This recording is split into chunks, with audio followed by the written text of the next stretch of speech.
Hello everybody, my name is John Halal. I'm the president of the American Association of Cosmetology Schools. I am here in Washington, D.C. with Tom Netting and Christine Gordon, and we're here at the Welcome to Our World event. And we're looking forward to representing our association in a positive light to all the congressmen and their aides that are here on the Hill. So I'm going to turn this over to Christine Gordon, who is the chairman of our Government Relations Committee. Hello everyone, I'm Christine Gordon, co-chair of the Government Relations Committee, and it's a fabulous day here in Washington, D.C. on Capitol Hill. You've already heard from John. We're here as part of the Professional Beauty Federation's Welcome to Our World, but it's been an exciting day at the GRC. Tom Netting's going to join me in just a minute and let you know everything that's been going on. You know we've been working hard with NEGREG, and today we're going to get some more details about NEGREG. In addition to that, there was a very exciting hearing that was happening as part of the Higher Education Committee. So here's Tom. Thank you, Christine. I wanted to take this opportunity to fill everybody in on the activities going on today. As Christine said, it's been a very, very busy day. It started out this morning at 10 a.m. when the Subcommittee on Higher Education held a hearing based on the Government Accountability Office's report regarding proprietary institutions and issues including ability to benefit students as well as diploma mills. The hearing itself was relatively benign by all accounts. Mr. Miller did attend as the chairman of the full committee, and it was chaired as well by Subcommittee Subcommittee Chairman Ruben Hinojosa. The major issues that were discussed were the GAO report, which focused primarily on the issues regarding the department's oversight of ability to benefit tests as well as diploma mills.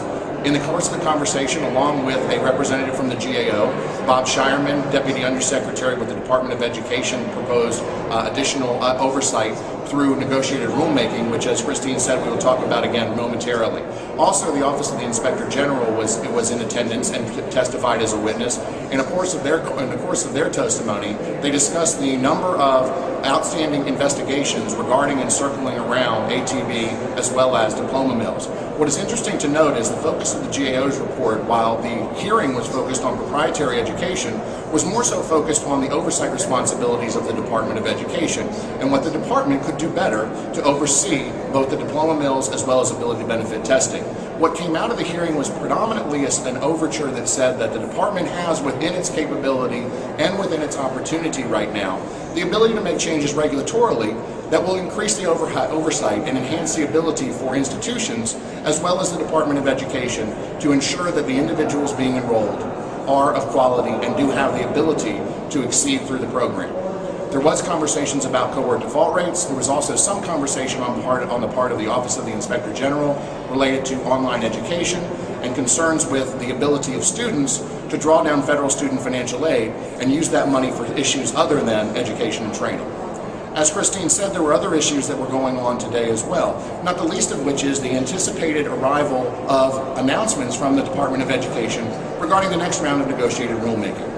As it stands right now, the department has put forth a September 9th notice which enabled everybody to submit nominations for participation in a program integrity NEGREG to begin November 2nd. We are hopefully anticipating the acknowledgement and the recognition that the AACS and its nominees, Raymond Testa and Anthony Fragomeni, will be among those individuals selected by the Department of Education and the Secretary to participate in this next round of negotiations.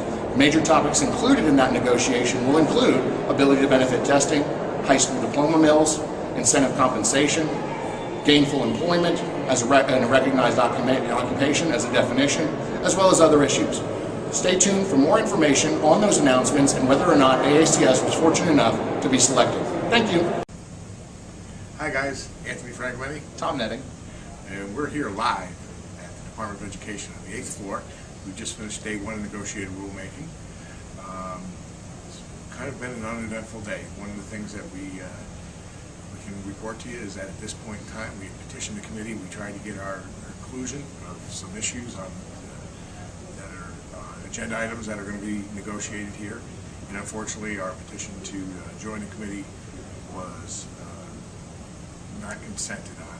They did not reach consent, so we're not going to be included, but we will be represented. We did have a gentleman from Florida University that has agreed to work with us, and we have Dr. Mirando from MACUS, and we have Elaine Neely from Kaplan Institute, and also Joan Burkus from NASA, who have all agreed to work with us.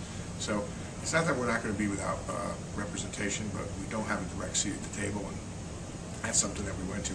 Tomorrow, day 2, they're going to actually start to get into the issues, and I'm going to let Tom handicap a couple of the issues and tell you about a couple of things that are going to be on the table. Thank you, Tony.